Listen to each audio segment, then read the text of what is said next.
All of us sophisticated moviegoers of the early 21st century have a hard time keeping a straight face when looking at movie dramas of the early silent film era.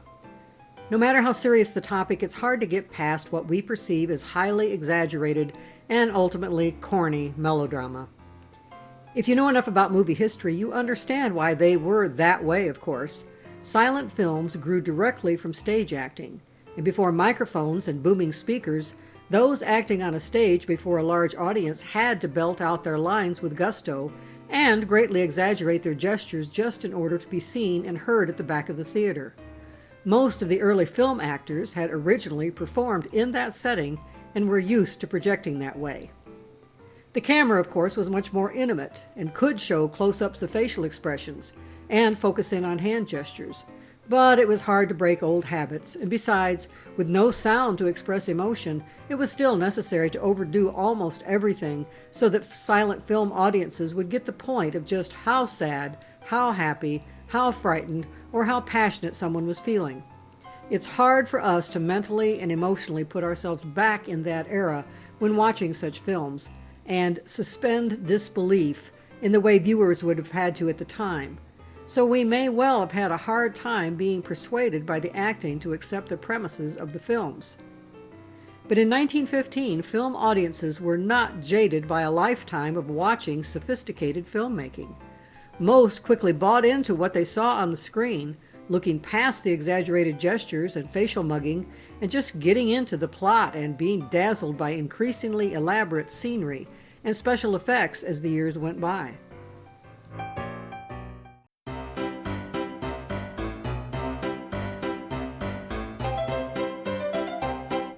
And thus, the white audiences who were exposed to the 3-hour-plus experience of watching D.W. Griffith's thundering 1915 screen masterpiece, Birth of a Nation, were indeed swept up into the message of the film.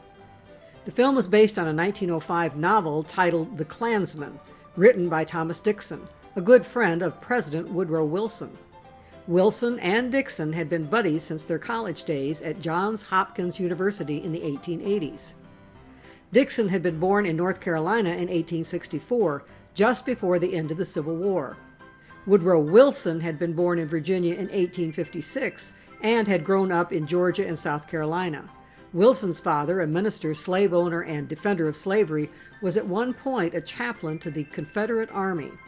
Wilson's earliest memory from the age of 3 was of hearing that Abraham Lincoln had been elected and that a war was coming. Wilson could even remember being that age and standing for a moment at General Robert E. Lee's side, looking up into his face. And thus, Wilson's early memories as a child and teen were of life in the South during both the Civil War and Reconstruction.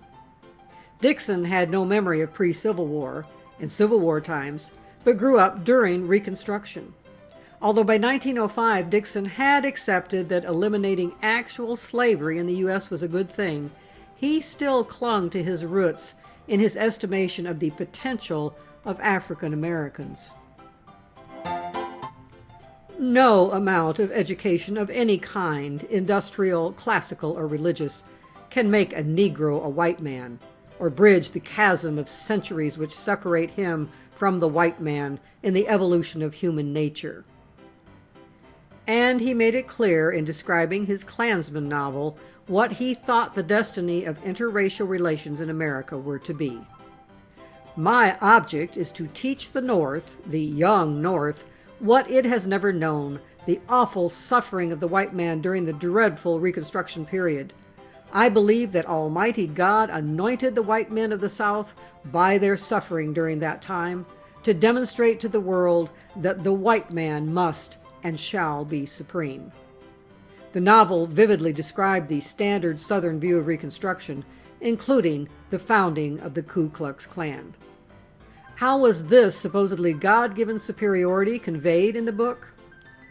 As one author has pointed out, there are no poor whites in the Klansman.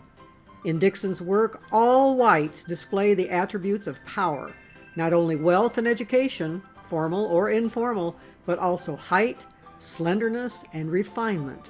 These are the natural rulers of Dixon's made-up society in which whites unfitted for leadership do not exist.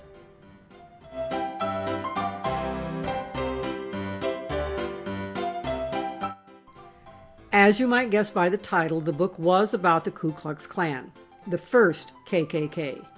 For those unaware, there was a group called the Ku Klux Klan that arose in the South at the end of the Civil War. It is neither the Klan of the 1920s, which was a second incarnation of the name, nor the Klan of the 21st century, which is a third incarnation of the name. The first Ku Klux Klan was founded in 1867 in this building in Pulaski, Tennessee, by 6 veterans of the Confederate Army. The name was probably derived from the Greek word kuklos, which means circle. It quickly became popular enough to have its own theme music. Although there was little organizational structure above the local level, similar groups rose across the South and adopted the same name and methods. Klan groups spread throughout the South as an insurgent movement during the Reconstruction era in the United States. As a secret vigilante group, the Klan targeted freedmen and their allies. It sought to restore white supremacy by threats and violence, including murder, against black and white Republicans. In 1870 and 1871, the federal government passed the Force Acts, which were used to prosecute Klan crimes. Prosecution of Klan crimes and enforcement of the Force Acts suppressed Klan activity. Before it was suppressed, it made its way out of the South, too. But soon thereafter, the Klan of that era sort of disappeared from history, except as a dim memory for most people, for about 35 years.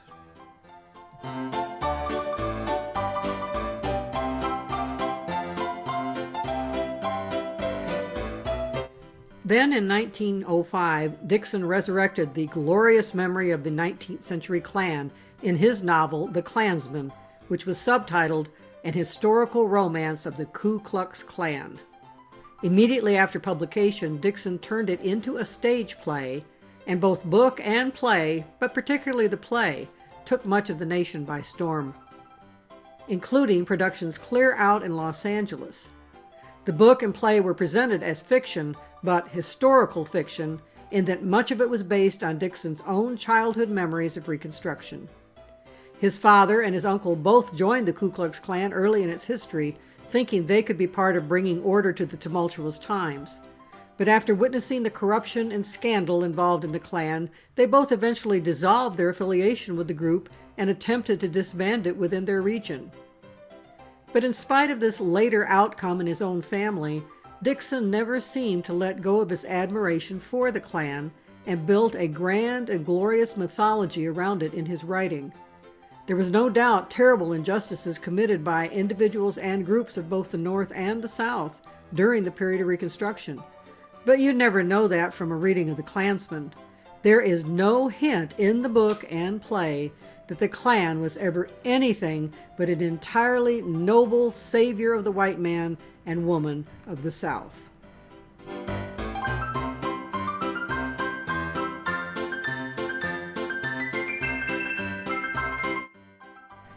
And in 1915, D.W. Griffith's classic motion picture, at an unheard of 3 hours long, the first real blockbuster in movie history, brought Dixon's written words to vivid and splendiferous life.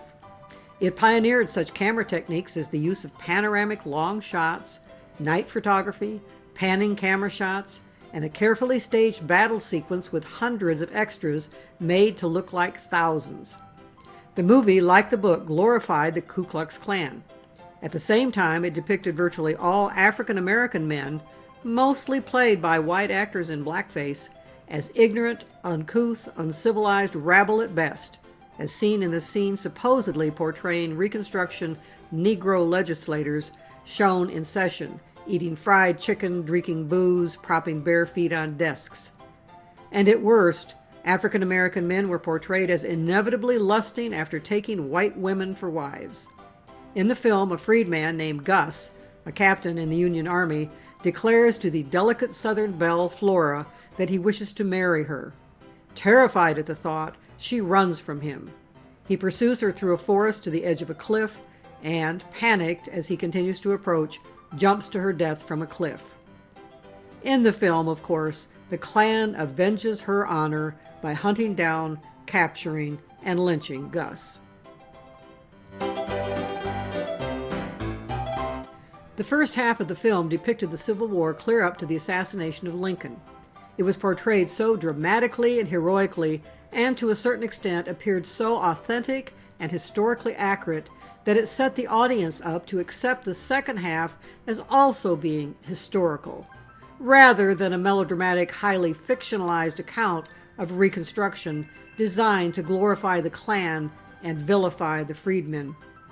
To give the movie an even greater punch, there were quotations from President Woodrow Wilson displayed on some subtitles in the movie, such as this one, a quote from Wilson's own 1902 book, History of the American People. "The white men were roused by a mere instinct of self-preservation, until at last there had sprung into existence a great Ku Klux Klan, a veritable empire of the South to protect the Southern country."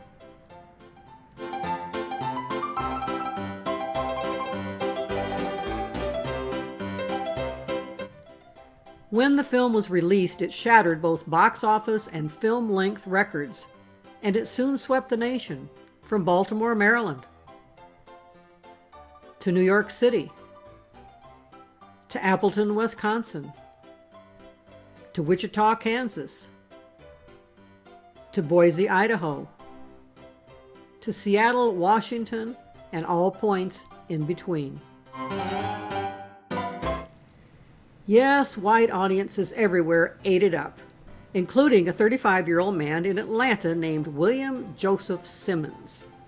While convalescing in 1915 after being hit by a car, Simmons decided to rebuild the Klan which he had seen depicted in the newly released film The Birth of a Nation, directed by D.W. Griffith.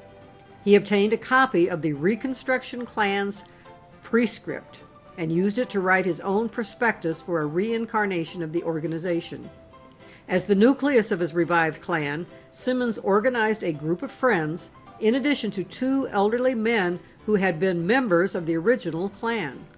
On Thanksgiving night, 1915, they climbed Stone Mountain, right outside Atlanta, to burn a cross and inaugurate the new Klan, with 15 charter members.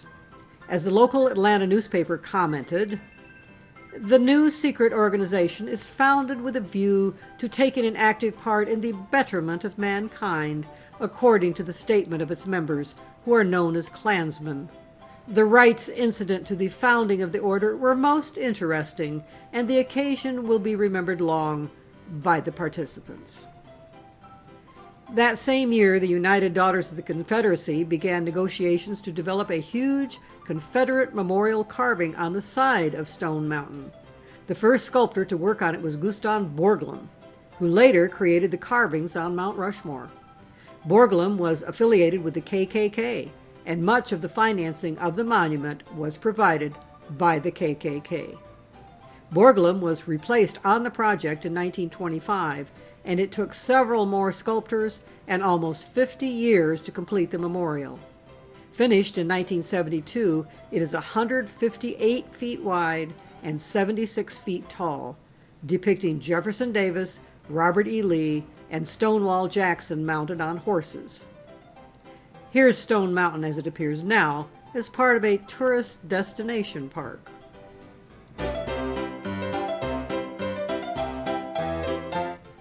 But back to The Birth of a Nation film.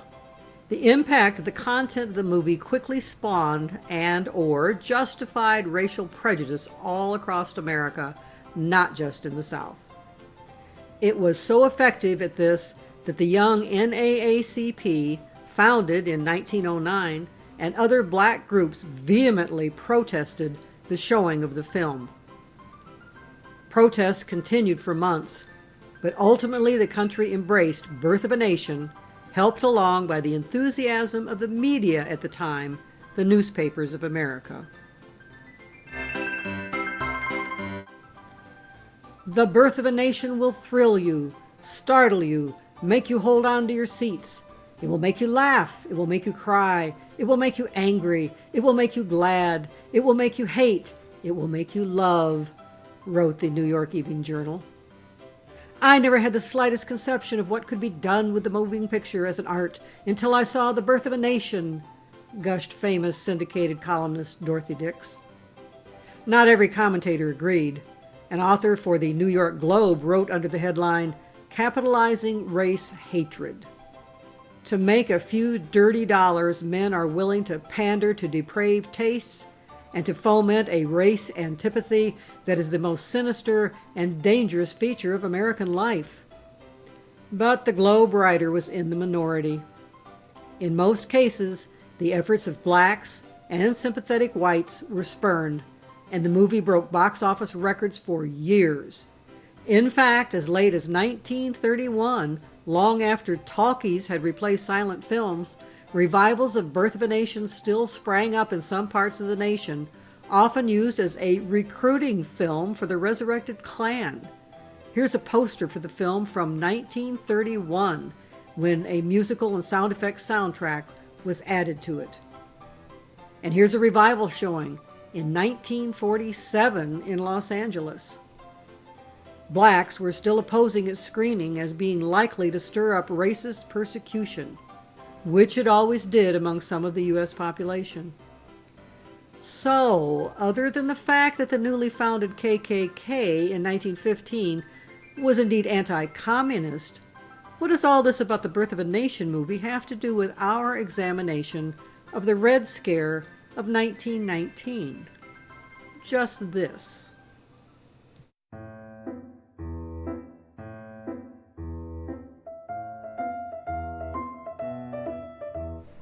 In 1919, another movie director, backed by another studio, pondered the incredible success of Birth of a Nation to move American crowds to accept the premise of Thomas Dixon's book, The Klansman. So he decided to jump on the bandwagon and appropriate the premise of another of Thomas W. Dixon's books to get across a totally different message about the hottest topic of 1919.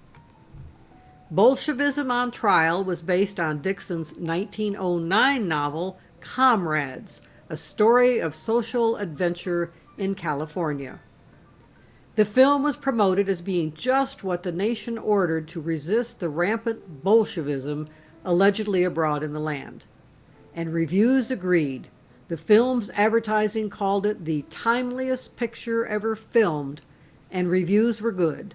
Photoplay magazine pronounced it powerful, well-knit, with indubitably true and biting satire. So what was the powerful plot of this timeliest picture? Barbara, a wealthy female socialite in California, intent on reforming capitalism, is lured into the socialist cause by Herman Wolf, a socialist agitator.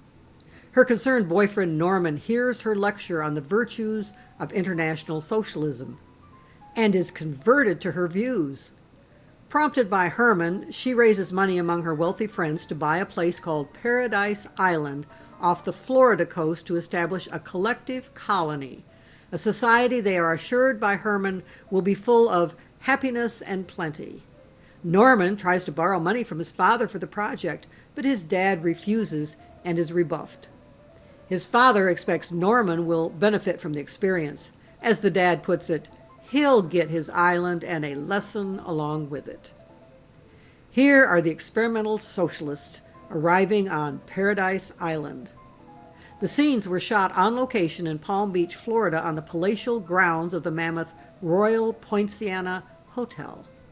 Once the wealthy colonists settle on the island, they elect Norman to serve as their chief comrade. They quickly discover that none of them has any worthwhile skills. Most identify themselves as assistant managers. Faced with disorganization, the colonists replace Norman with Herman, which was part of Herman's notorious plot all along. Herman establishes a police force, abolishes marriage, and has the state assume ownership of the women and children. Herman imprisons Norman, which prompts Barbara to suddenly have her eyes open to what she's gotten herself into. Ah, she laments, the poor deluded people will starve and die as they are in Russia. Herman then tries to seduce Barbara, but she spurns his advances. He tries to force himself on her, but Norman escapes from his imprisonment and rescues her at the last moment. He knocks out Herman, and Barbara and Norman dash outside.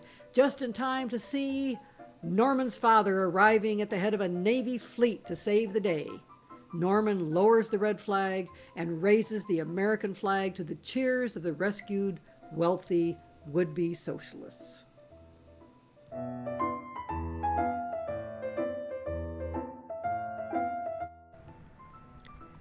The film distributing company handling the movie embarked on a hard sell advertising blitz to get theaters to feature the film.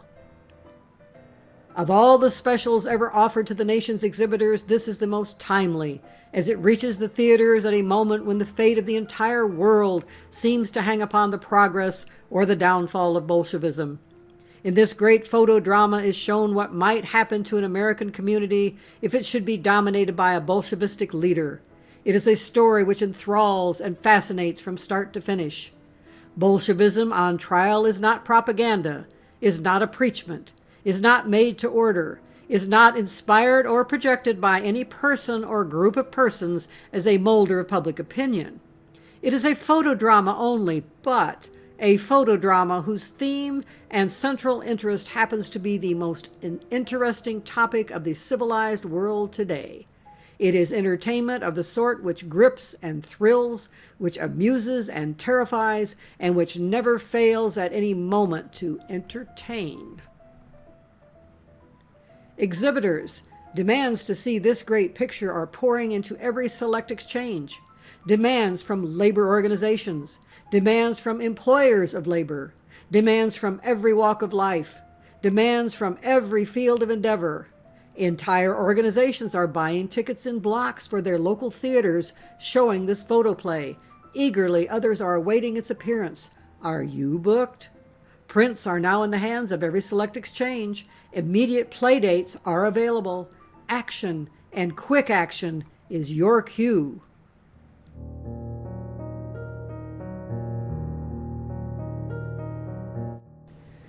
The movie was, of course, specifically crafted to match and make a profit from the paranoia of the year in the U.S. at the time, the rise of the first Red Scare. But only after pondering these two posters shown here for a few days did it dawn on me that the advertising agency illustrators who designed them were subliminally matching another type of paranoia too. When I first found this one on the internet, I had an uneasy feeling I'd seen the illustration on a poster before, or something very close to it. I had, numerous times, such as on these two posters.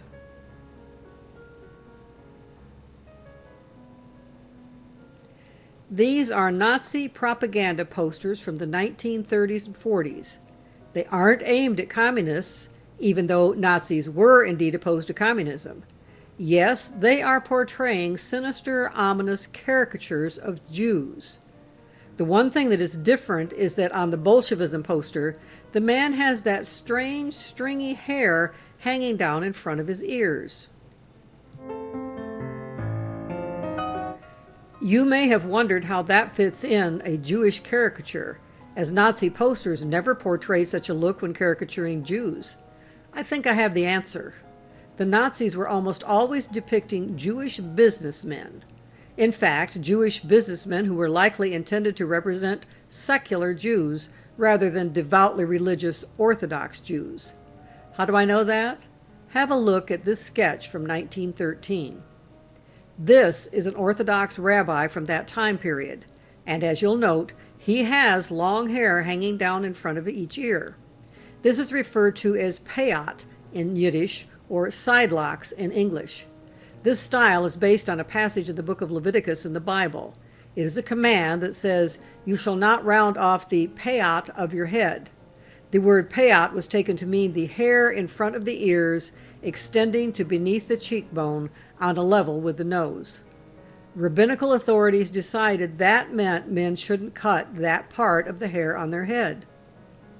Although not all Jews then or now observe the custom of letting the sidelocks grow long, it would have been typical among many Jews, including in New York City, around the turn of the last century. The illustrator doing that poster must have been familiar with the practice and included it in his caricature.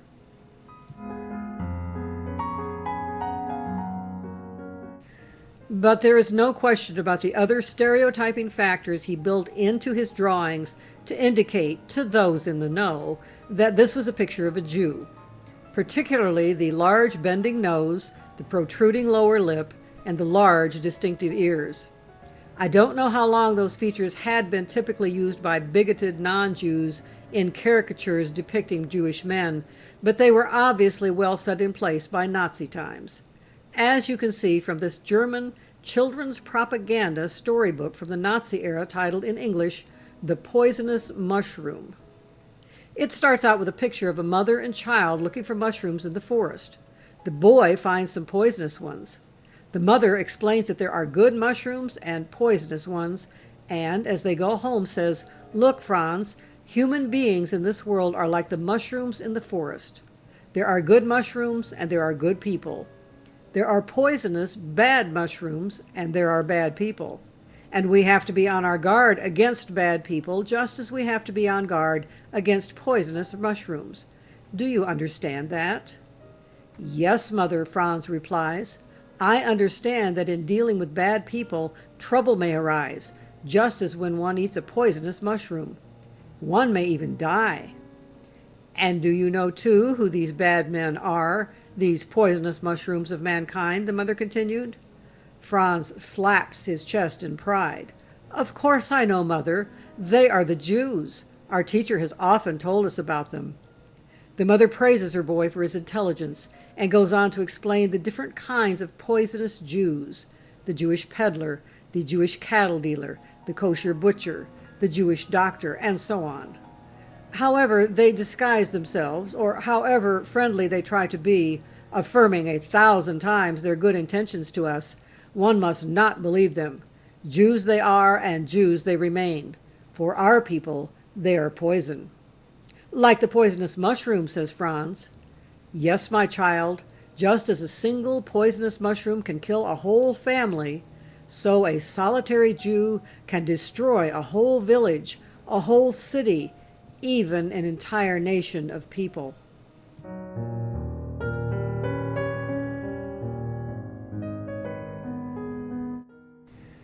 And it goes downhill from there. The book warns the kiddies about all sorts of types of sinister Jews, using creepy pictures depicting Jewish men ominously approaching children. At one point in the book, a teacher in a classroom helps the little scholars figure out how to recognize a Jew. Check out his chalkboard illustrations. Putting the young ones through their paces, he brings one after another to the board, hands them a pointer, and has them repeat what they've learned about the visible characteristics that are a dead giveaway that someone is a Jew. Little Carl takes the pointer, steps up to the board, and points at the drawings. One can most easily tell a Jew by his nose. The Jewish nose is bent at its point. It looks like the number 6. We call it the Jewish 6. Many Gentiles also have bent noses, but their noses bend upwards, not downwards. Such a nose is a hook nose, or an eagle nose. It is not at all like a Jewish nose. "Right," says the teacher, "but the nose is not the only way to recognize a Jew." The boy goes on. "One can also recognize a Jew by his lips. His lips are usually puffy. The lower lip often protrudes. The eyes are different too. The eyelids are mostly thicker and more fleshy than ours. The Jewish look is wary and piercing. One can tell from his eyes that he is a deceitful person." And another lad comes forward and adds, "Their ears are very large, and they look like the handles of a coffee cup."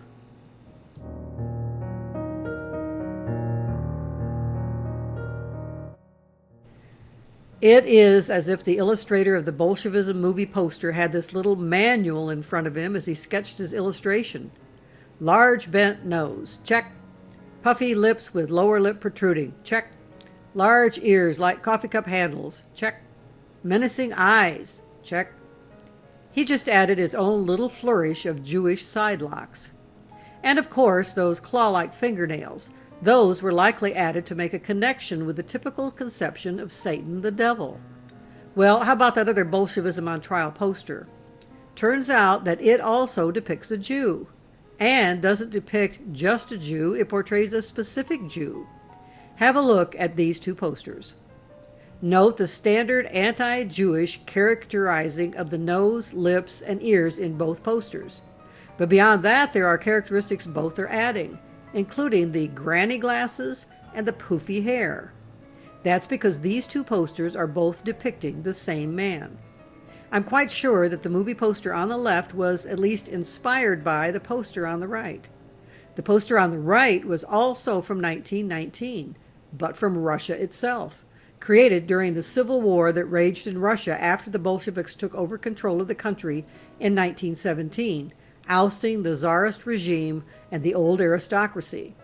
From 1917 to 1921, a group known as the White Russians violently resisted the Bolshevik rule and rejected communism, wanting to return to a more traditional autocratic ruling system. The poster on the right above isn't a movie poster. Instead, it was a piece of White Russian anti-Bolshevik propaganda, portraying Bolshevik leader Leon Trotsky, who was a secular Jew, as a devil-like character. And the illustrator of the movie poster on the left could well have found that to be a really convenient meme to use to personify communism. Here's what Trotsky really looked like in 1917.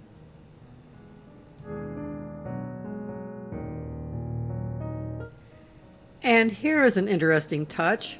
Did you notice the star on a chain that Devil Trotsky is wearing on the White Russian poster? That is not the kind of a six-pointed Star of David on a chain that Nazi anti-Jew posters later on were known to use in depicting Jews wearing such Star of David symbols as part of the stereotyping used in such propaganda. Instead, the White Russian Trotsky is wearing on his chain a pentagram, a five-pointed star that has long been used in some circles as a satanic symbol.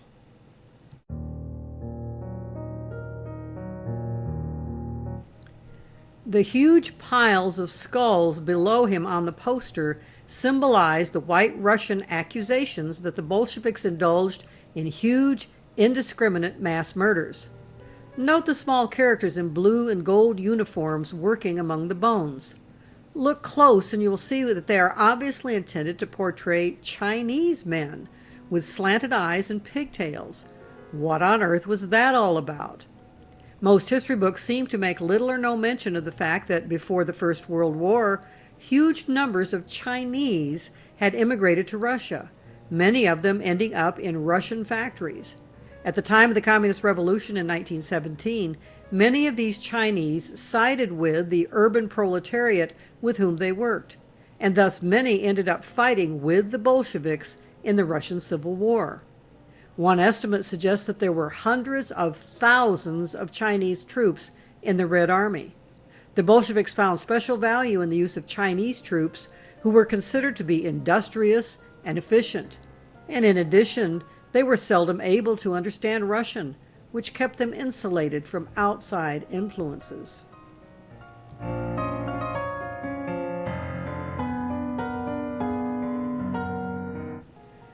The White Russians who employed propaganda posters such as this one were notoriously anti-Semitic. In fact, they are identified by most historians as the source of the spread of the most notorious anti-Semitic propaganda literature of all time.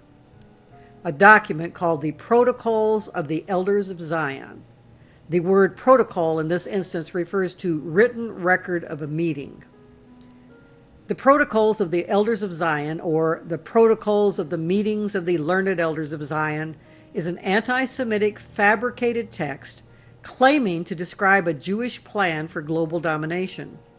The forgery was first published in Russia in 1903, translated into multiple languages, and disseminated internationally in the early part of the 20th century. According to the claims made by some of its publishers, the protocols were supposed to be the minutes of a late 19th century meeting where Jewish leaders discussed their goal of global Jewish domination by subverting the morals of Gentiles and by controlling the press and the world's economies. Although it is generally agreed that the final form of the protocols was settled on sometime after 1901, it is difficult to pin down the exact original authorship. but it is clear that the White Russians are the ones who made sure that it was spread far and wide. As the Russian Revolution unfolded, causing white movement-affiliated Russians to flee to the West, this text was carried along and assumed a new purpose. Until then, the protocols had remained obscure. It now became an instrument for blaming Jews for the Russian Revolution. It became a tool, a political weapon, used against the Bolsheviks, who were depicted as overwhelmingly Jewish, allegedly executing the plan described in the protocols. The purpose was to discredit the 1917 Communist October Revolution, prevent the West from recognizing the Soviet Union, and bring about the downfall of Vladimir Lenin's regime.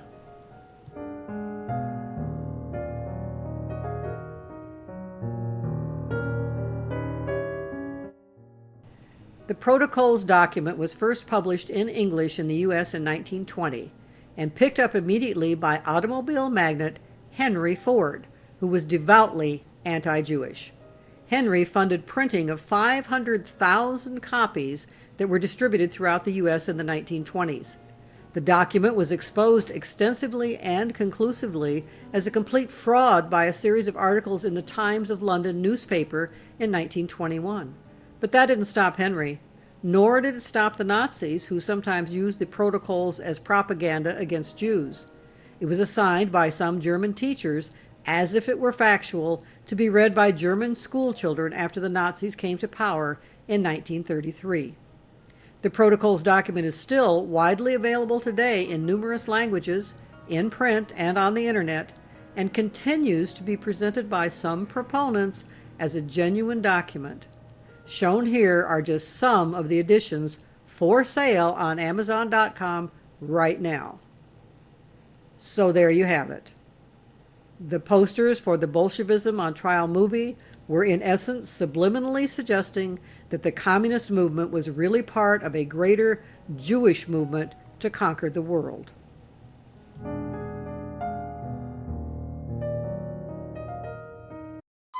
As mentioned in the previous entry in this video series, before the First World War was even over, U.S. authorities were concerned that communist ideas and ideology would infect America, in part through soldiers coming back from the European front. There was a particular fear that Negro soldiers would return to the U.S. after serving in Europe with a fresh perspective on the possibility of racial equality as they may have experienced in France, an idea that much of the white population of the U.S. was definitely not ready to accept. It was feared that communist agitators would take advantage of the new Negro attitudes to inflame racial unrest in the nation, leaving many Negroes open to communist propaganda. Those in authority could have allowed these concerns to be a prod to begin promoting some desperately needed changes to the American way of life, so that it lined up better with the highest aspirations proclaimed in the U.S. Declaration of Independence and Constitution. Instead, they turned a blind eye and deaf ear to the plight of the Negro. They proceeded to stir up paranoia among the general populace about the imminent threat of a communist revolution in America, and offered the solution: getting rid of all outside agitators.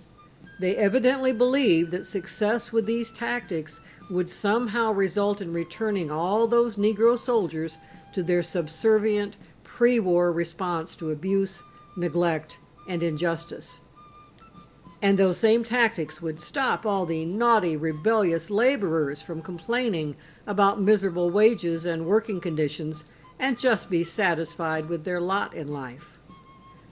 Liberty and justice for all, pursuit of happiness. Don't need no stinking liberty and justice and happiness. Just a big stick.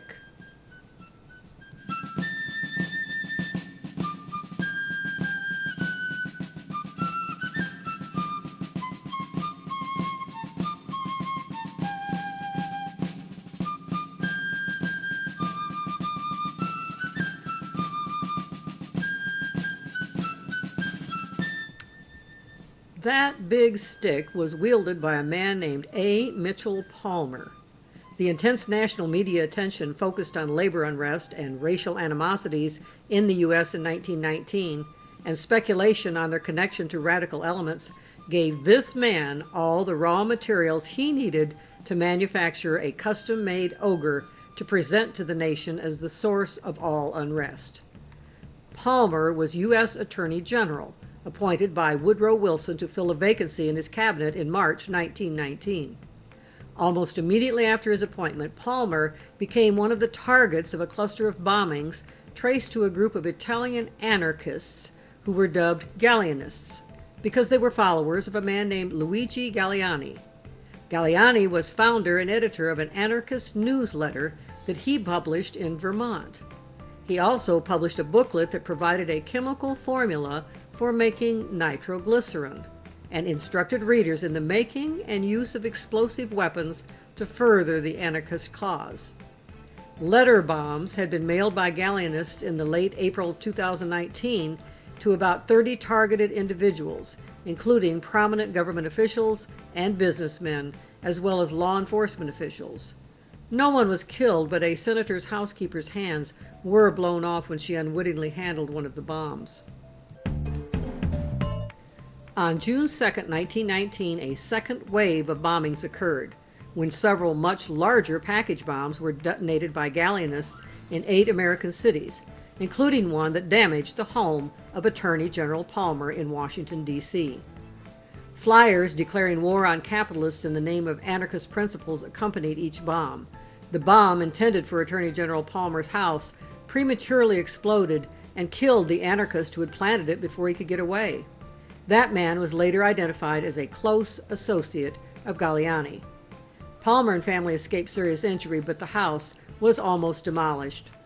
It's not quite clear why Palmer and many others lumped anarchists in with communists and socialists, and even just Russian labor union members at this point, and treated them as if they were all in cahoots with one another. But they did indeed, envisioning that all the groups were part of a huge, concerted, organized effort of radicals of all stripes to take over America. This was the very ogre the nation needed at this time, against which to vent its frustrations.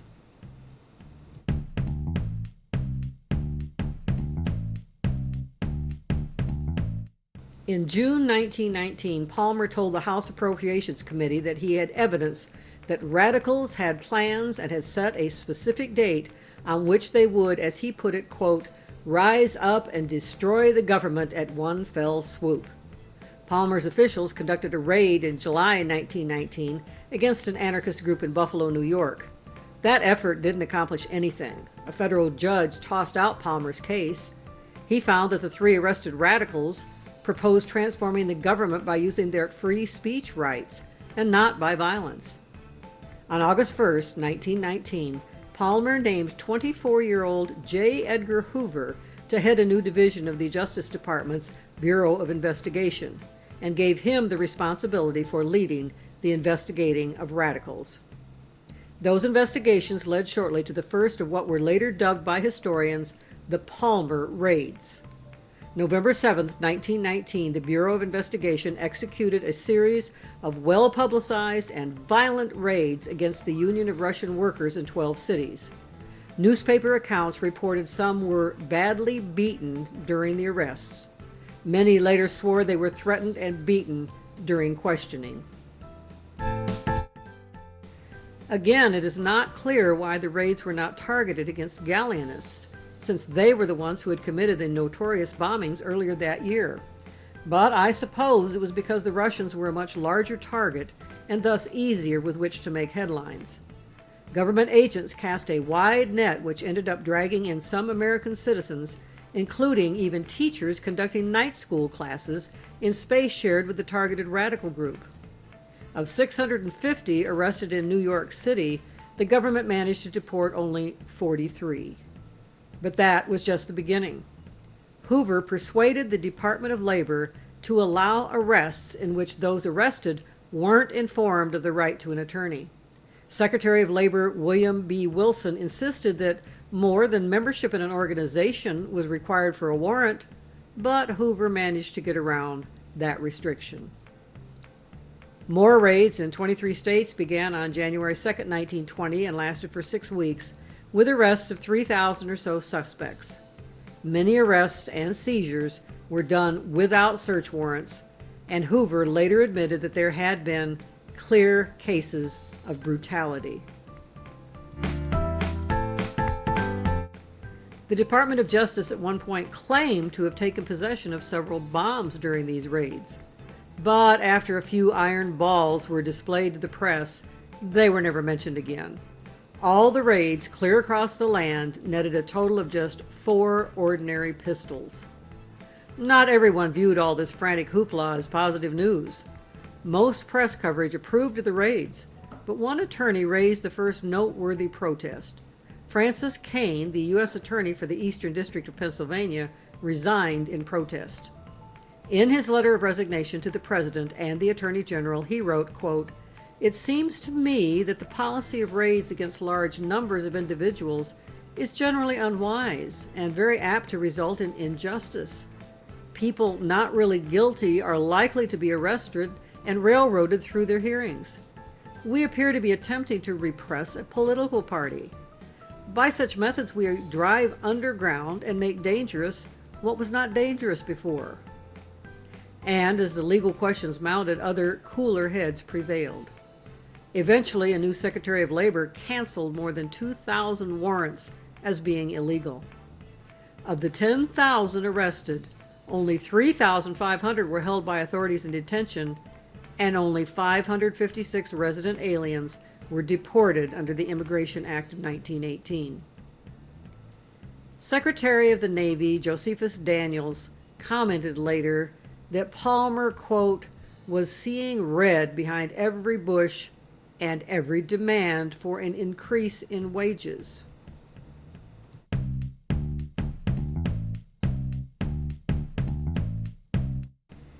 And then came May Day, 1920. Palmer had declared adamantly throughout April 1920 that the insidious, huge cabal of radicals in the nation had nefarious plans to attempt to overthrow the government of the United States on May 1st, 1920. And the nation was stirred into a frenzy, for A. Mitchell Palmer had succeeded in manufacturing a great ogre upon which the citizens of the U.S. could project their frustrations and fears.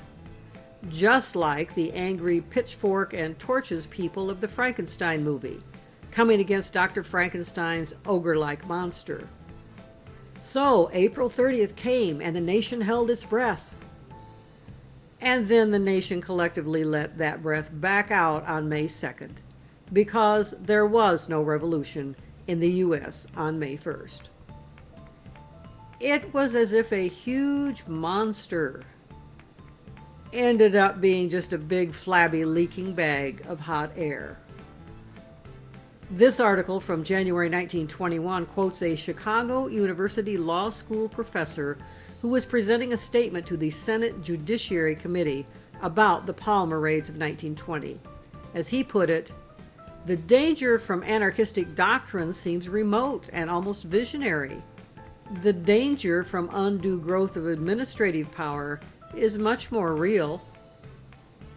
As a result of the debacle, A. Mitchell Palmer's personal dreams also became totally deflated. He made a bid for the Democratic nomination for president in 1920 and had once been seen as a strong contender.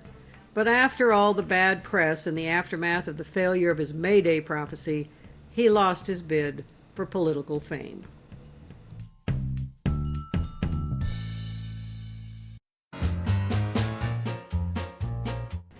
After Palmer's ignominious failure at prophesying a massive attempt at a communist takeover, the intensity of the Red Scare dissipated within a short time.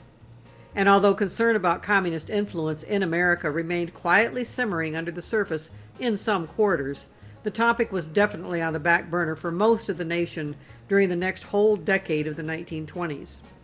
The government and the media had worked hard to create a panic about the imminent massive danger posed by the communist ogre. But when no actual ogreish rampage materialized, the public was more than happy to ignore the ogre, and it mostly faded from view.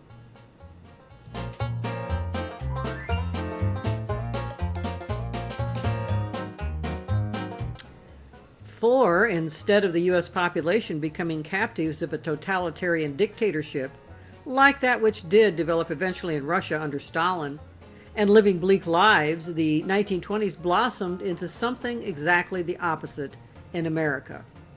Well, at least for the middle and upper classes.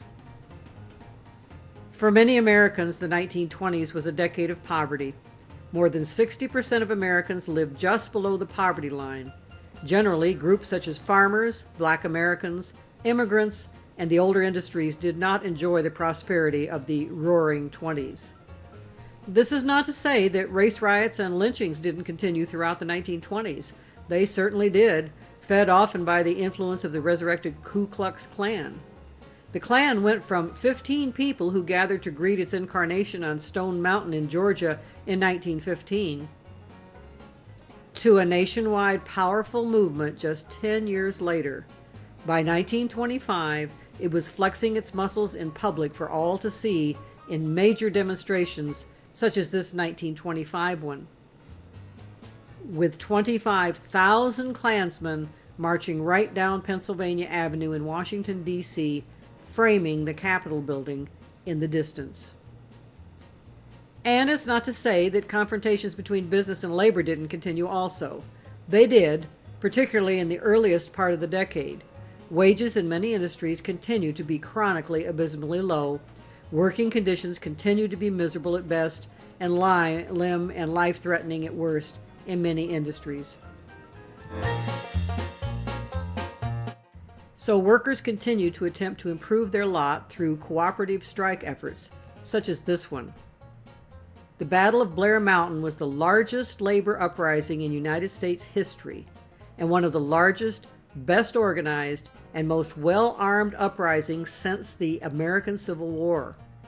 For 5 days in late August and early September 1921, in Logan County, West Virginia, some 10,000 armed coal miners confronted 3,000 lawmen and strikebreakers called the Logan Defenders, who were backed by coal mine operators during an attempt by the miners to unionize the southwestern West Virginia coal fields. But just as happened in the 1919 Seattle General Strike, the efforts of the strikers ultimately failed. The battle ended after approximately 1 million rounds of ammunition were fired, and the United States Army intervened by presidential order. World War I biplanes had dropped bombs full of shrapnel and bleach near the camps of Union members. Machine guns were said to have been used by both sides. But of course, the miners were outgunned and ultimately had to surrender. In the short term, the battle was an overwhelming victory for management. United Mine Workers membership plummeted from more than 50,000 miners to approximately 10,000 over the next several years.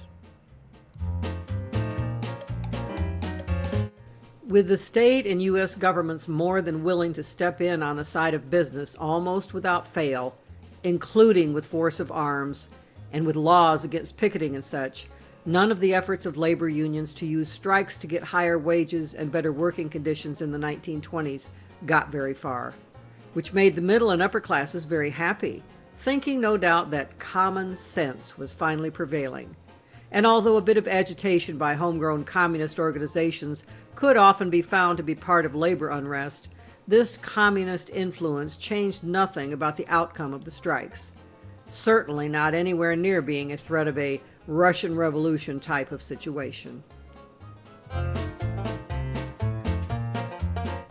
In fact, by the 1920s, some viewed strikes as just something to make fun of, including the producers of the popular Mutt and Jeff comic strips and animated movie theater shorts, such as this 1920 short. In this cartoon short film, Mutt and Jeff are envious of the luxurious lifestyle of their animator, Bud Fisher. They demand lower hours and a percentage of his profits. Fisher refuses, and they announce their intention to strike and animate themselves. When their first production flops, they scurry back to their animator, assuring him they'll work for nothing if taken back. So, while African Americans in general and poverty-stricken workers of all ethnicities didn't participate much in the good times of the Roaring Twenties, they were mostly ignored rather than feared as communist dupes by the middle and upper classes, who mostly quit worrying about Bolshevism. Instead, those privileged classes dove headfirst into the benefits of an increasingly automated and electrified and consumer-oriented society built primarily on the economic principle of unfettered capitalism.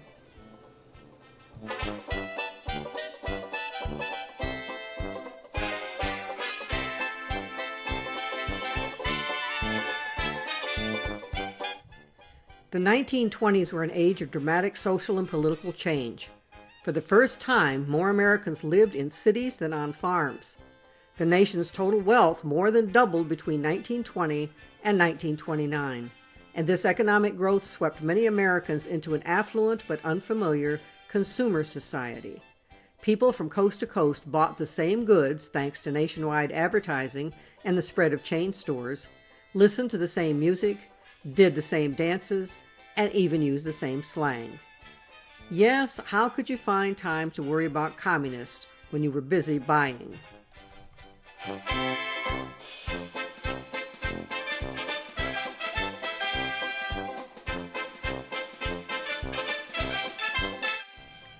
And listening and dancing to the latest hits on the new Victrola you bought on time.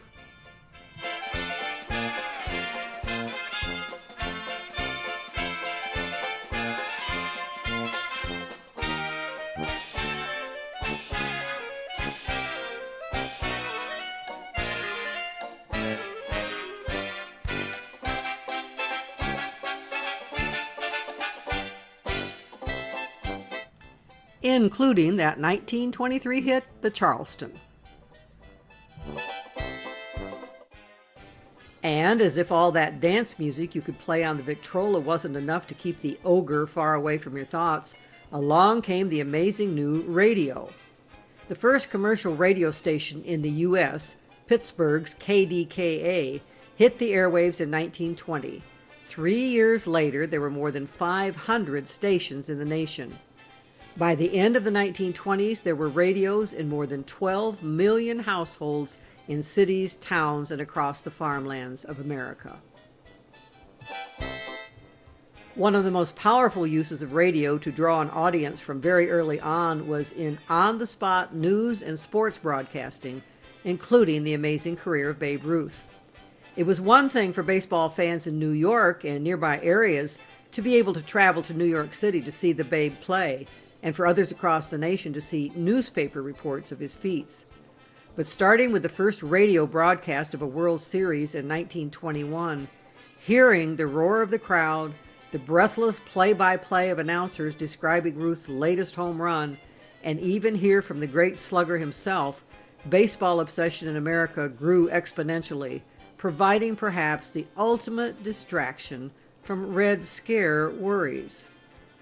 That first year of World Series broadcasting in 1921, only a relative handful of baseball fans had access to radio sets and were tuned in.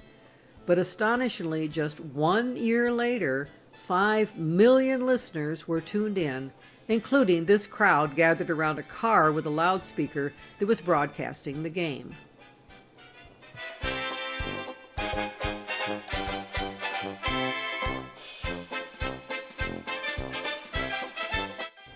As popular as radio was, it wasn't the only mass medium that contributed to the dying out of Red Scare anxieties by the early 1920s. The fast-growing motion picture industry provided the ultimate escape. It is estimated by some that by the end of the 1920s, 3/4 of the U.S. population went to the movies every week. Moviegoers often spent their evenings in venues identified as movie palaces, the ultimate in escapism. As an example of the details of luxury of these palaces, here's the famous Roxy Theater in New York City on its opening night in 1927. The Roxy was the largest theater of its kind in the world for quite a while, with a grand lobby that had its own pipe organ to entertain people waiting for the next show. Here's the stage, an orchestra pit that held a 110-piece orchestra to accompany silent films, and the live stage shows also held there. Here's a colored oil painting of the 5,920 seats inside the theater. The theater housed lavish support facilities, including 5 stories of dressing rooms, huge rehearsal rooms, a costume department, staffed dry cleaning and laundry rooms, a barber shop and hairdresser, a completely equipped infirmary, dining room, and a menagerie for show animals. The Roxy's large staff enjoyed a cafeteria, gymnasium, billiard room, nap room, library, and showers. The Roxy also featured a famous line of female precision dancers, the Roxyettes, who were featured in elaborate stage spectacles that were created each week to accompany the feature film. When the founder of the Roxy Theater sold it and went on to open Radio City Music Hall, he took the dancing troupe along, eventually renaming them the Rockettes.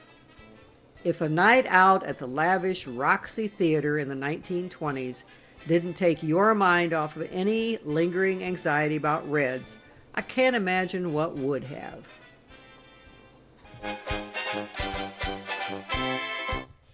Not only did millions upon millions of Americans visit the theaters weekly in big cities and small towns, but millions also obsessed on the private lives and scandals of the silver screen stars long before the National Enquirer.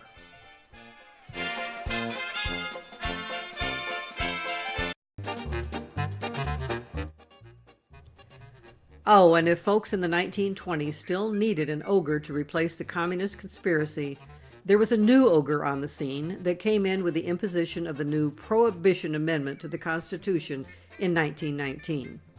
Just to clarify, in case you didn't know, under Prohibition, you could still drink alcoholic beverages. You just couldn't buy them or sell them anymore. I've read that even President Woodrow Wilson bought a stock of his favorite adult beverages ahead of time and stored them in the White House cellar. He had not been in favor of the amendment. The imposition of Prohibition in 1919 had led very quickly to the rise of a new public enemy in the 1920s to take the place of the communist ogre, the big-time gangster of the bootlegging industry. The legislators of America may have agreed to vote to ban alcohol, but a large proportion of the public hated the idea and was willing to do just about anything to get around it, including supporting a system of organized crime whose greatest profits were in booze, providing the underground of speakeasies like those shown here with the banned adult beverages. The mafia and other mobsters with nicknames like Bugs and Big Al, Vito and Tony, Legs and Scarface, and their high crimes and family feuds provided constant fodder for the newspapers and villains for the screens of the movie palaces.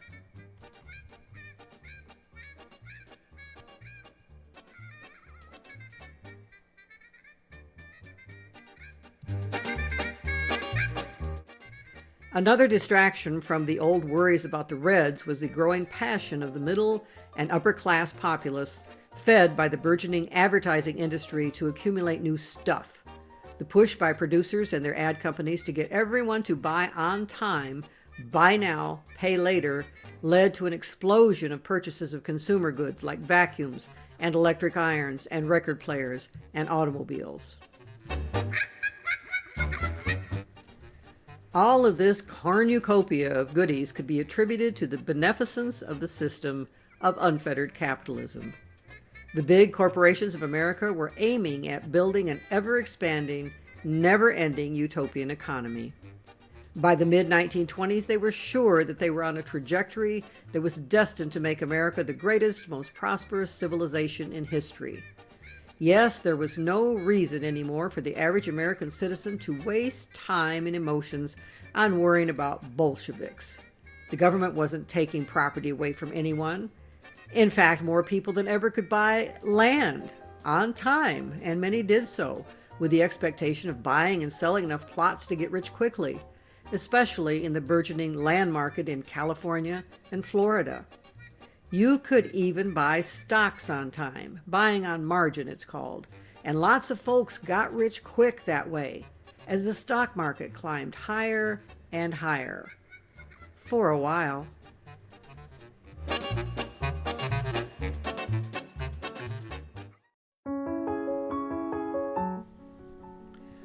Unfortunately, all the methods of getting rich quick, from Florida swampland purchases to trying to play the stock market, came crashing down around the ears of the speculators and just about everyone else, as the boom of the Roaring Twenties blew up in smoke at the end of 1929.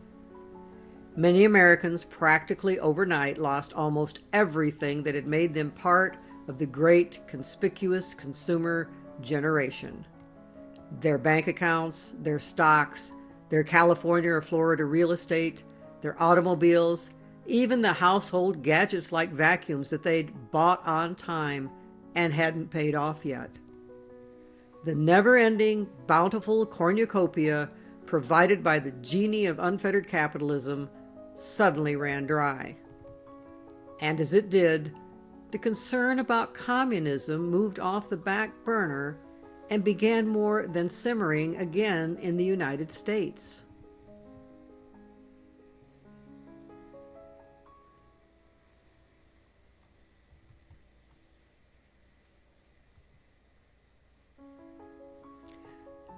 But of course, there's no connection between the manufacture of an ogre in the long ago second decade of the 1900s or its resurrection in the 1930s and anything going on in the second decade of the 2000s. Or could there be?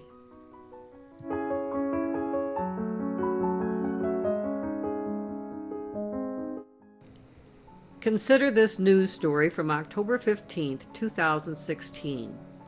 It's pitchforks and torches time, a prominent conservative sheriff tweeted on Saturday, with a condemnation of the government and media that echoes the increasingly heated rhetoric of Donald Trump's presidential campaign.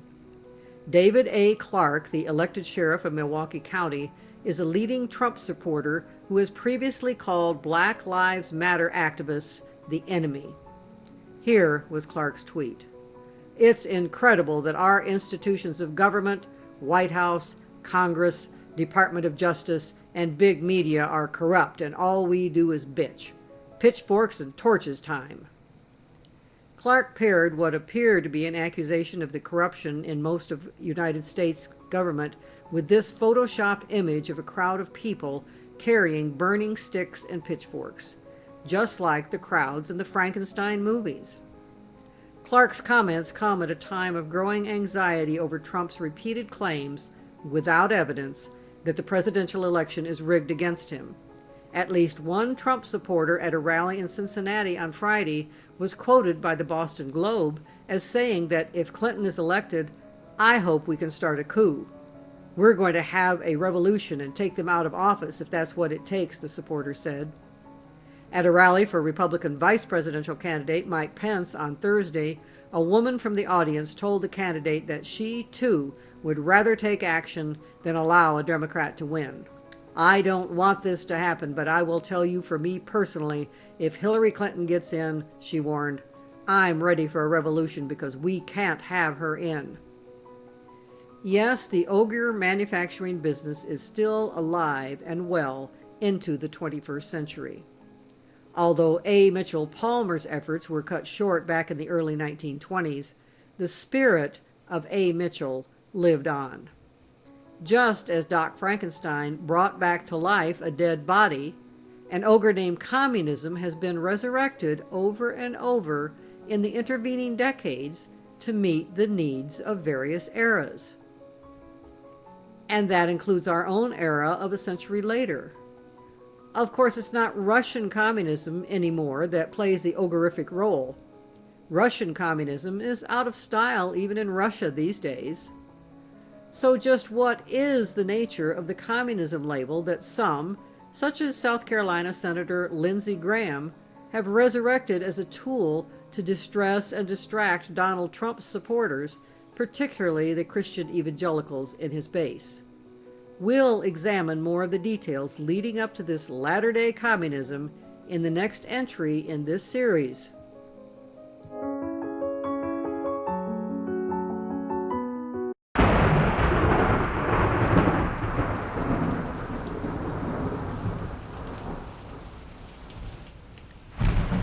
jump-starting a slumbering ogre.